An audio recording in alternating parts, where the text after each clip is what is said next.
प्रदेश की जनता इन भाजपाइयों को और आदित्यनाथ योगी जी को, देश के प्रधानमंत्री को कभी भी माफ नहीं कर सकती है। इसलिए माफ नहीं कर सकती है कि देश का अन्नदाता भगवान इस खुली आसमान के नीचे बॉर्डर पर 7 महीना से बैठा हुआ है, लेकिन इसके बारे में अब चर्चा नहीं कर रहे हैं। इनकी समस्या के बारे में जनता नहीं चर्चा नहीं कर रहे हैं, लेकिन आपको चंदा खाने में मशगूल है।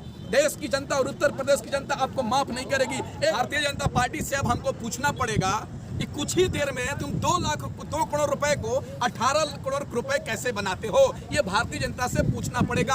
इधर से 2 करोड़ रुपए डालिए, उधर से 18 करोड़ निकालिए, यही तो भारतीय जनता पार्टी का नाम के लुटेरे हैं। ये से भारतीय जनता पार्टी के लोगों को चोला पहन के धक्का रहे। अरे उनको भी हिंदू हृदय सम्राट कहा जाता है। अरे जी, हिंदू का बहुरूपिया हिंदू को मैं बताया नहीं, सिर्फ और सिर्फ बहुरूपिया हिंदू है। वो चंदन लगाने से और चोला पहनने से राम मंदिर के पुजारी नहीं हो पाते हैं। राम मंदिर के पुजारी में बैठने के लिए जनेऊ धारण करना पड़ता है, धोती पहननी पड़ती है, संस्कार होता है, वो हिंदुत्व का संस्कार है। आप चोला पहन लीजिए और भगवा केवल धारण कर लीजिए, आप भक्ति हो गए। आप बताइए,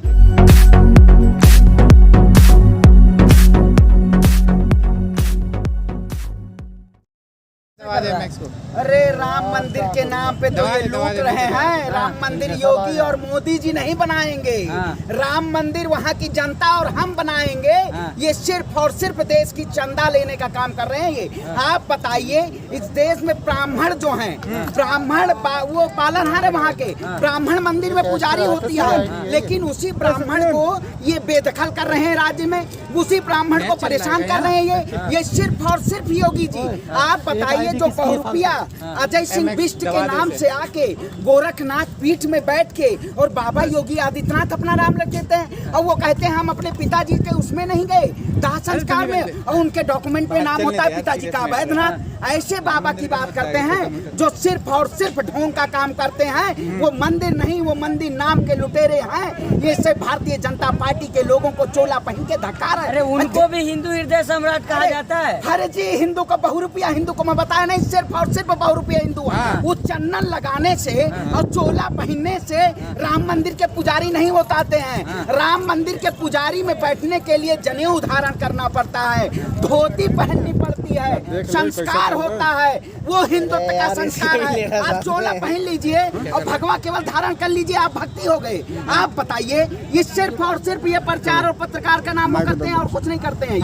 आप भारतीय जनता पार्टी, आप बताइए, आज किसान बैठा हुआ है, रोजगार नहीं मिल, किसान आज 6 महीने से बैठा हुआ है। भारतीय जनता पार्टी पूछती है कि क्या होता है। आप बताइए, प्रधानमंत्री नरेंद्र मोदी जी कहते हैं 2 करोड़ रोजगार देंगे किसानों को, लेकिन रोजगार नहीं मिलता है। सिर्फ और सिर्फ ये धर्म की राजनीति। योगी जी कह रहे हैं युवाओं को रोजगार मिलेगा उत्तर प्रदेश में। अच्छा, दिसंबर तक उन्होंने कहा 1 लाख नौकरियां निकालेंगे। दिसंबर तक रोजगार देंगे, फरवरी में चुनाव है, दिसंबर तक रोजगार देंगे। अरे वही बात है ना, जुमला लेके, झाबा में जुमला लेके घूमते रहो। किसान आज समृद्ध नहीं है, आप कहते हैं किसान समृद्ध है, युवा समृद्ध नहीं है, आप कहते हैं युवाओं को रोजगार देंगे। अरे ये सिर्फ और सिर्फ जुमला दे रहे हैं। चाहे 7 लोक कल्याण में बैठे या बाबा को गोरखनाथ पीठ में बैठना चाहिए, या देश की सत्ता में बैठना चाहिए, राज्य की सत्ता में बैठना चाहिए। अरे तो जनता ने बैठाया है। अरे जनता ने बैठाया है, कौन से चेहरा पे? योगी आदित्यनाथ के चेहरा पे चुनाव लड़ा था। अरे मुख्यमंत्री तो बने ना, वो मुख्यमंत्री तो बने। अरे मुख्यमंत्री बने, अब आप बैठाए, आप समझो चाय बेचने वाले को प्रधानमंत्री बना दोगे,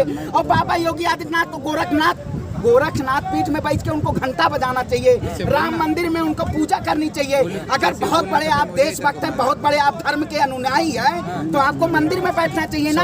आपको देश की सत्ता में कौन बैठने का अधिकार है? देश सेवा में वो अखंड भारत बनाएंगे। अच्छा, अखंड भारत बनाएंगे। अरे भगवान राम जो थे वो सत्य के नाम पे चलते थे, अधर्म के नाम पे नहीं चलते थे।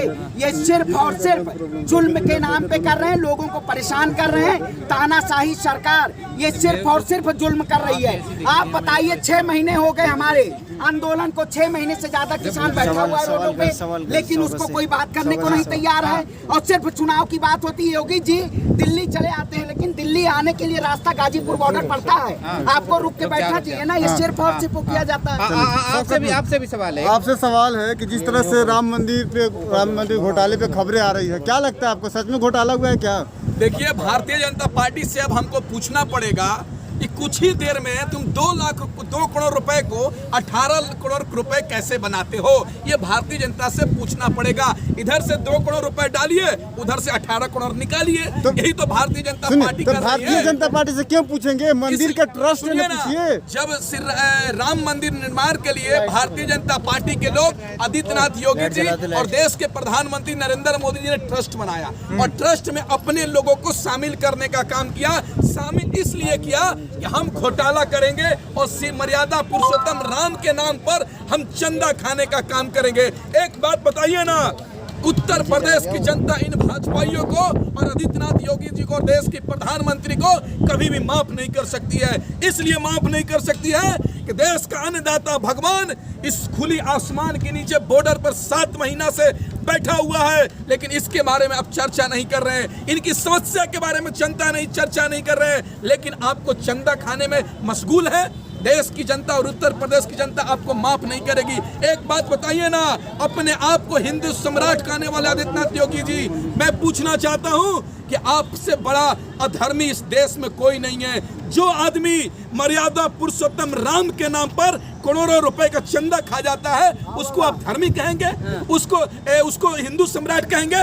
उससे बड़ा ढोंगी उत्तर प्रदेश में कोई नहीं हो सकता। एक बात सुनिए, संजय सिंह ने जब ये खुलासा मामला करने का काम किया था तो संजय सिंह पे हमला किया जा रहा है, उसके परिवार वालों पे हमला किया जा रहा है। ये कौन सा न्याय है भाई कि आप हराम का खाएंगे, चंदा खाएंगे, या सरकार श्री राम भगवान के नाम पर उत्तर प्रदेश में सत्ता में आने का? इससे पहले भी जो 1400 करोड़ का घोटाले का आरोप लग चुके हैं, अब कोई नई बात थोड़ी है। अब देखिए, ये जांच का विषय है। अगर सही से जांच हो जाए तो ट्रस्ट के सारे लोग जेल में चल जाएंगे और हमारा प्रधानमंत्री भी।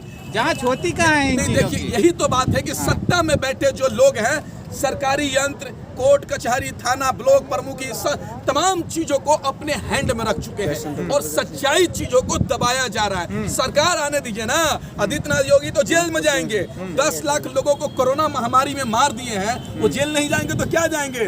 उत्तर प्रदेश की जनता को ऑक्सीजन के अभाव में मारा गया है, दवा के अभाव में मारा गया है, इंजेक्शन के अभाव में मारा गया है, वेंटिलेटर के अभाव में मारा गया है। क्या उस देश की जनता, उस राज्य की जनता वहाँ के मुख्यमंत्री को माफ कर सकती है क्या? आदित्यनाथ योगी जी को शर्म आना चाहिए। तो महामारी में लोग मरे, आप कैसे आरोप लगा रहे हैं कि मारा गया? एक बात बताइए ना, पूरे दुनिया में महामारी आया था पिछले साल, लेकिन पूरे दुनिया का प्रधानमंत्री हो, राष्ट्रपति हो, वैक्सीन खरीद रहा था, लेकिन हमारा प्रधानमंत्री क्या कर रहा था? ताली पीटो, टर्च जलाओ, मोमबत्ती जलाओ। क्या ताली पीटने से कोरोना भाग गया? टर्च जलाने से कोरोना भाग गया? तो काम करते वो तो डॉक्टरों की हौसला अफजाई कर रहे थे। हम भी ताली पीटते हैं, महंगाई कम हो जाएगा। जब ताली पीटने से कोरोना भाग सकता है तो हमारे ताली पीटने से महंगाई भी। अरे मैं ये कहना चाह रहा हूँ, यूपी के डिप्टी सीएम उन्होंने कहा है कि जो ये राम मंदिर के ट्रस्ट पे आरोप लग रहे हैं, वो एक रामलला के मंदिर को निर्माण होने से रोकने की कोशिश है। कौन रोक रहा है? कौन रोक रहा है? जिन्होंने आरोप लगाया, कौन रोक रहा है? जिन्होंने आरोप लगाया। सुनिए ना, राम मंदिर निर्माण के लिए सुप्रीम कोर्ट ने फैसला दिया। सुप्रीम कोर्ट का क्या चीफ जस्टिस आदित्यनाथ योगी जी हैं क्या?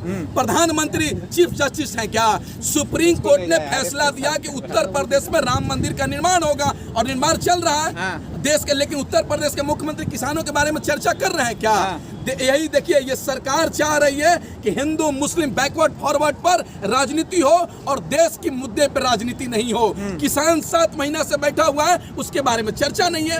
आज अन्नदाता 7 महीने से बैठा हुआ है, उसके बारे में चर्चा नहीं है। देश में महंगाई बढ़ रही है, सरसों का तेल 200 रुपए पहुंच रहा है, इसके बारे में चर्चा नहीं है। खजाने में कमी है, पैसे कमी आ गई सरकार के पास। नेता सब हराम के बैठ के लोकसभा में खाता है, उस समय सरकारी खजाना में कमी नहीं होता है। नेता सब हराम का हेलीकॉप्टर से घूमता है, उस समय सरकारी खजाना में कमी नहीं होता है। नेता सब हराम का पैसे का चंद सैलरी उठाता है, पेंशन उठाता है, उस समय सरकारी खजाना में पैसे खत्म नहीं होती है। जब हमारा देश का प्रधानमंत्री करोड़ों अरबों खरबों रुपए ट्रंप के राष्ट्रपति, अमेरिका के राष्ट्रपति ट्रंप के स्वागत में फूंक देते हैं पैसा। क्या उनका बाप लाए थे क्या?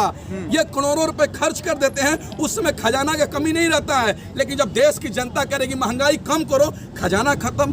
किसान कहेगा हमारी मांग पूरी करो, तो खजाना खत्म। अरे भाई, सारा समस्या देश की जनता के ऊपर ही ठोकोगे और तुम खाओगे मौज मस्ती से और हम परेशान रहेंगे। ऐसे देश नहीं चलेगा। अगर तुमको कलाकारी करना है तो किसी थिएटर में जाकर शामिल हो जाओ, हमारा देश को बर्बाद मत करो। हमारा ये लोकतंत्र, इस देश को आजादी दिलाने के लिए हमारे बाप दादाओं ने, इनके बाप दादाओं ने 90 वर्ष तक संघर्ष किया है। अशफाकुल्ला खान, भगत सिंह अपनी जवानी में फांसी को, फंदे को चूम लिया है और हमारा देश को गुलाम बनाना चाहते हो। अब हमारा देश दोबारा गुलाम नहीं हो सकता है। सुन लो नरेंद्र मोदी जी।